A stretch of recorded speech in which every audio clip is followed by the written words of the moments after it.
سلام كبرات تخاتلتي نحجاب استدالو زيناتات إيرترا زهابتو حادش مغلصي أب كينات إثيوبيا زلون ناي بوتا مقيار حبريتاتات بوغان حيلتا تግራይ ዝወፀ መብርሂ ናብ መቐለ ኣትየን ዘለዋ መካይን ግብፅን ሱዳንን ወተሃደራዊ ዕልሚ ፍራመንን ኣብ ክንዲ ሕመምቲ ጥዒት እግሩ ዝተቆርፀ ሕሙምን ዝምልከት ዝወፀ ዜናን ካልእን ዝደስስ ክኸውን እዩ ናይ ወትረ ተኸታተልቲ እዛ ቻነል ንምዃን ድማ ሳብስክራይብ ክትገብሩ ብኽብሪ ይዕድመኩም أبز حلف قرب معلتات سراوي السودان سراوي إثيوبيا نشوعات ساعات زصنح كينات دحر مكيادهم بخلتي وغنات زتفلاليه مغلص كوهاب زصنح خوينو حجد ما إثيوبيا نابتم السودان زلوا دوب سراويታት ጸጊዓ ከም ዘላ ይገለጽ ኣሎ በወገን ሱዳን ድማ ነቲ ኢትዮጵያ ዝተገብረ መጥቃዕቲ ናይ ሮኬታት ግብረ መልስ ከም ዝተወሃበሉን ሓደሽተ ኣሃውታት ኣብ ዶባ ተጸጊዕ ከም ዘላና ፍሊጣ በወገን ማዕከና ዜና ሱዳን ይወጻብ ዘሎ ዜናታት ከም ዝሕብሮ ሰራዊ ሱዳን ነቲ አልፈሽቃ ዝበሃል ከባቢ ጌና ተቆጻጺርዎ ከም ዘሎን أبتدالو خمزلون حبيران بجاكا زخاء السودان أخبار التباها المعكن هاجر السودان مسقبسي حدش وتهدراو سمع فريما خمزلا قليتا زحجان منقوزن هاجرات تغير زول سمع أبو اندستري مسرح أصوارات زتكورا كمزخونة كلتي وغانات كأم عبالي أم زحقز حبري تخلوا وطو تسمامي عمالو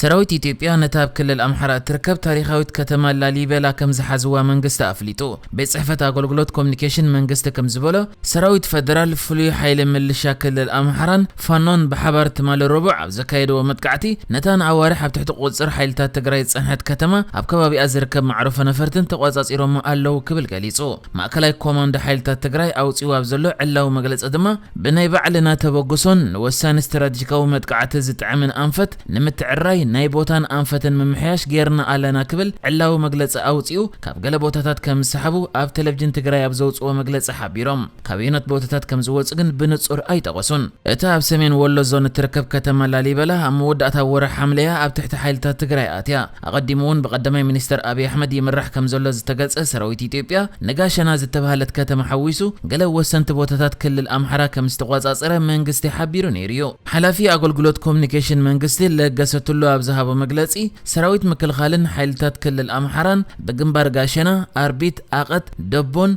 غاشنا زتبهلا كتماتات كم استقواصاصره حبيرو نيرو بصحفة قدمي منستر أبي أحمد بوغنو بجنبار سمين شوان كتما شوار روبيت حويسو مولالينان مزوزون كم زحزه أب تويتر غص خفلت انكلو بخال جنبار دما سراويت مكلخال نكتماتات جاما دوغلو ورعيلو جنته فنچ افطو أقسطان ناص خم زغبره أب تويتر أفليتو وابق الحيلتات تግራይ ጌታቸው ረዳ بوسوني بمنقد تويتر أبزهابو حبريتا ماكلاي إزي حيلتا تግራይ أب مريت زلو كونتات بمقمقام أب قصالي بزعبا زكايد متقعتي وساني أم حلالي فوقوان تبلا زرزراو حبريتا غن يهبن بزعبا تزكايد زلو كونات زرزراو حبريتا مركابو كوانت زي تخالي بستفلالي جنبارات منقو حيلتا تግራይን سراويت فدرال ملافنتون كبيت كونات يكايد مهلاوي زرب منستر كومنيكيشن دكتور لغساتلو سراويت منغستي بفلاي نغاشنا مقوصار مخالو أم منقو لاليبلان سقوطان كومدما ولديان دسين حيلتا تግራይ ዝተቋጻጸሩ ከባቢታት ናጻነ መውጻእ በር ዝኸፍት ይኽብል ተዛሪቡ ኣብዚ ግንባር ከበድቲ ቀለልትን ኣጽዋራትን ከም ዝተመረኹውን ለገሰቱሉ ሓቢሩሎ ነዚ ዘሎ ኩነታት ኣመልኪተ ኸኣ ሓንቲ ኣፍሪካን ኢንተሊጀንስ እትበሃል ማዕከን ጸብጺባቶ ከም ዘላ ሰራዊት ፌደራል ኣብዚ ዝሓለፈ ኣብ ክልል ዓፋር ዝተገብረ ውግኣት ብዝሒ ዘለወን ድሮናት ከም ዝተጠቀመ ገሊጻ መንግስቲ ሕብራት መንግስታት አሜሪካ ኣብቲ ኣብ ኢትዮጵያ ዝካየድ ዘሎ ኩናት መጽናት ዓሌት ተፈጺሙ ዲ ኣይኮነን ዕላው ንምግባር ናይ ባዕሉ መርመራታት ክገብር ድሕሪ መጽናሕ ሕጂ ኣውፂኡ ኣብ ዘሎ መግለጺ ግና ዝኾነ ወሳነ መግለጺ ከምሃብ ክቆጠብ ወሲኑ ከም ዘሎ ኣፍሊጡ ነዚ ኣመልኪቱ ብመንገዲ ማዕከና ዜና ወፂኡ ኣብ ዘሎ ሓበሬታ ኸኣ መንግስቲ ኣሜሪካ ኣብቲ ኩናት መጽናት ዓሌት ተፈጺሙ ዲ ኣይተፈጸመን ክውስን ምእንቲ መርመራ የካይድ ከም ዝነበረ ሕጂ ግና ነቲ ናይ ሰላም ማኣዲ ዘተን ግዜን ከስፍሕን ምእንቲ ኣብዚ እዋን ዝኾነ ወሳነ ካብ ምሃብ ክቆጠብ ወሲኑ خمزول ينقليس أنزلوا كل مزكينات بزتحز وانا صحفي ودب حورات هاجرات أنطونيو غوتيريز قاليس أو كمزلوا كاب أديس أبا نام مقلن كل كفالات تجراين زجبرنا يسبب أورديت مبصح داق ما يتفقيدو كاب أديس أبا بنفرتي كومد ما بمكاين زجبر مبصح سبب أورديت جميرو خمزولا بمقلاص ولو كم تنزلي أيخون 250 شعة مكاين نام مقلاتين اللوا كاب أديس أبا نام مقلون نيسب أورديت بررات تجميرو لا أزيد صبغ ملكتي دحر مبال عبايتا زلو كينات جنا كأتصالي زول كبل تزاريبو ኤርትራ በመንገድና የውድ ሕራት ሀገራት ልኡኻ ሶፊያ ተስፋ ማርያም ኣብ ዋዕላ ጉጅለ 77 ሃገራትን ቻይናን ከም ዝተሳተፈት ተገሊጹ። ኣብታ ኣኼባ ሶፊያ ተስፋ ማርያም መግለጺ ክትስምዕ ዝኽኣለት ኮይና ኣብ መግለጺኣ ከዓ በኣሜሪካ ኣብ ልዕሊ ኤርትራ ዝተነብረ በይናዊ እገዳታት ክልዓል ፀዊዓ ኣላ። ንሚኒስትር ጉዳያት ወጻኢ ኤርትራ ዑስማን ሳልሕ ወኪላ ኣብ ዋዕላ ጉጅለ 77 ሃገራትን ቻይናን ዝተሳተፈት ኣምባሳደር ኤርትራ ኣብ ሕራት ሃገራት ሶፊያ ተስፋ ማርያም ኣብቲ መደረኣ ቀጺላ ኤርትራ ብዝተፈላለዩ መምሕዳራት ኣሜሪካ ዲፕሎማስያዊ ጸቕጢ እገዳን ቆጠባዊ ተጽዕኖን ክወርዳ ጸኒሑ ድሕሪ ምባል እቲ ኣብ ዝቐረበ እዋን ምስኪናት ሓደ ኢትዮጵያ ብዝተሓዝ ኣብ ልዕሊ ሃገራት ዝተነብረ እገዳታት ንወፍሪ ኣንጻር ለበዳ ኮሮና 19 ከም ዝጸለዎን ኣባላት ሃገራት ናይቲ ጉጅለ ከዓ እቲ እገዳ ክልዓል ክጽውዓ ተማሕጺና።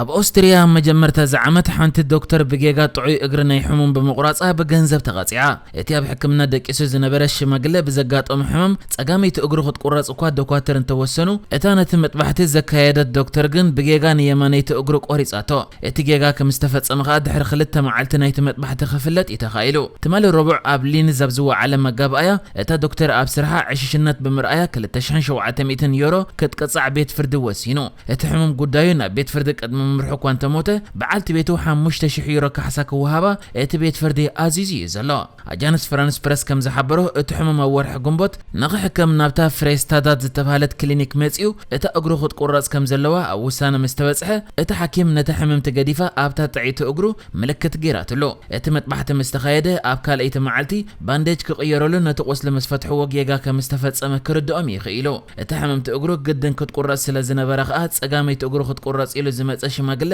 ክልቲአን እግሩ ክስእን ክኢሉ ተባሂሉ ዘሎ።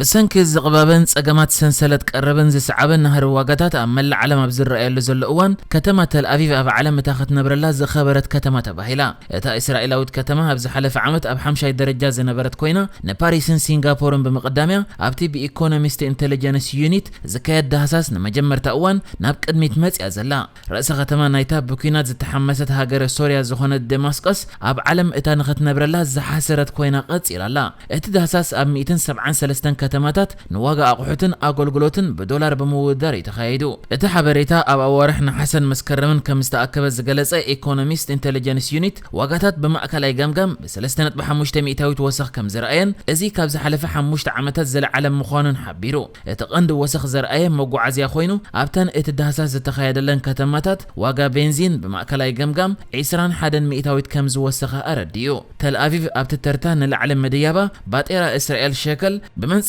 ዶላር ኣሜሪካ ሰማይ ይዓረግ ምህላው ዘርኢ ምዃኑ ይግለጽ። ተልኣቪቭ ብመዳይ ኣልኮልን መጓዓዝያን እውን ካብ ዓለም እታ ካልአይቲ ዝኸበረት ንምዝንጋዕ ከዓ ኣብ ሻትሻይ እትስራዕ ከተማ ምዃና እቲ ዳህሳስ ይገልጽ። ንሕጂ ዝተዳለወ ዜናታት እዚ ነይሩ። ብካልእ ክሳብ ንራኸብ ሰላም ንዓኹም።